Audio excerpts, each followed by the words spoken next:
नमस्कार रसिक हो. काय होती 350 वर्षांपूर्वी महाराष्ट्राची अवस्था. परकीय सत्ता महाराष्ट्रात धुमाकूळ माजत होती. स्त्रियांच्या कुंकुवाचा धनी मानला जात होता. शेतकरी सुखी नव्हता, प्रजा सुखी नव्हती.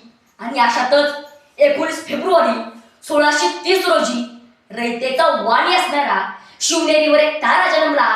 या ताऱ्याने पुढे स्वतःच्या हिमतीने, जिद्दीने, कौशल्याने आणि सवंगड्याच्या संगतीने होत्याचं नव्हतं आणि नव्हत्याचं होतं करून 6 जून 1674 रोजी स्वराज्याची स्थापना झाली.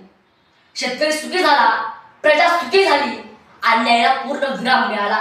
म्हणूनच मी म्हणू इच्छितो की सह्याद्रीच्या छाताडातून नाद भवानी गाजे, सह्याद्रीच्या छाताडातून नाद भवानी गाजे, काळजात राहती आमच्या रक्तात वाहती राजे, काळजात राहती आमच्या रक्तात वाहती राजे. तुफान ओकतो आग रोखतो वाघ मराठी माझा, तुफान ओकतो आग रोखतो वाघ मराठी माझा, तुफान मातीचा राजा, तुफान मातीचा राजा. ज्ञाते, वक्ते आणि रसिक श्रोते हो नमस्कार.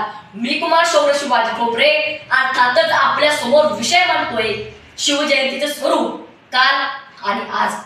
ताजमहल हे एका प्रेमाचे निशाणे आहे, तर शिवनेरी एका सिंहाची कहाणी आहे. शिवनेरी एका सिंहाची कहाणी आहे. 300 किलोमीटर भिंत बांधण्यासाठी 400 वर्ष लागली.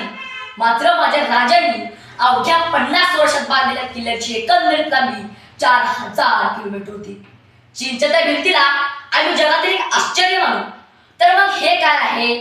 म्हणजे छत्रपती शिवाजी महाराज म्हणलं की अंगात रक्त सळसळतं आणि आपसुकच तोंडातून जय बाहेर पडतो. कारण आजची तरुणाई छत्रपती शिवाजी महाराजांच्या मूर्तीचं पूजन करून डीजेवर मिरवणूक काढली जाते. आजची तरुणाई छत्रपती शिवाजी महाराजांसारखी दाढी करते, कपाळ चंद्रकोर लावते. आजची तरुणाई शिवरायांसारखा सदरा घालते. पण तीच तरुणाई आज छत्रपती शिवाजी महाराजांचे विचार हे स्वतःमध्ये अंगीकारतात का? हा खरा मोठा प्रश्न आहे. मग बदलापुरातील चिमोडी असो, मणिपूरमधील लहान मुलगी असो किंवा कोलकात्यामध्ये डॉक्टर तरुणी असो, यांच्यावर अत्याचार करणारे देखील आजची तरुणाईच आहे. आणि आठवा कल्याणच्या सुभेदाराच्या सुनेची कहाणी. साक्षात शाहिस्तेखानाची भाची गायब झाल्यावर साक्षात शाहिस्तेखानाने महाराजांवर टाकलेला विश्वास. अरे आठवा पण राज्यात लुटीला गेल्यावर स्त्रियांच्या नकारे स्पर्श न करण्याचं शिवरायांचं ते धोरण. विशाळगडावर हिंदू आणि मुस्लिम गटात हाणामारी होता आणि छत्रपती शिवाजी महाराज हे मुस्लिमांचे विरोधक होते अशा अफवा पसरवल्या जातात. अरे वाचला सांगा तर तुम्ही सांगा, छत्रपती शिवाजी महाराजांच्या सैन्य दलात किती सैनिक हे मुस्लिम होते आणि या मुस्लिम बांधवांसाठी महाराजांनी किती मस्जिद उभी केल्या होत्या. मित्र त्या काही एमपीसी, यूपीसी, जी, नीट यासारख्या स्पर्धा परीक्षा नसूनही त्या काही कोणी बेरोजगारी राहत नव्हता. अरे पण बेरोजगारीची संख्या ही कित्येक पटीने वाढते.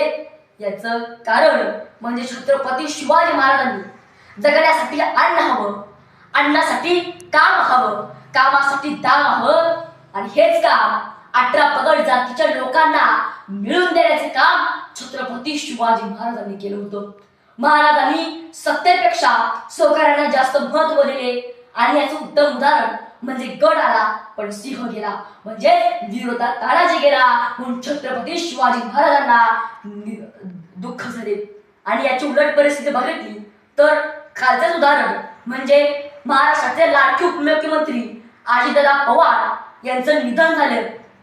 पहिल्या दिवशी सर्वांनी शोक व्यक्त केला, पण अगदी दुसऱ्या दिवशी त्यांच्याकडील खाती कोणा आल्याची यावर राजकारण सुरू झाले. काय होता तो महाराष्ट्र आणि काय झालाय हा महाराष्ट्र, हा विचार करण्याची सर्वांना गरज आज निर्माण झाली आहे.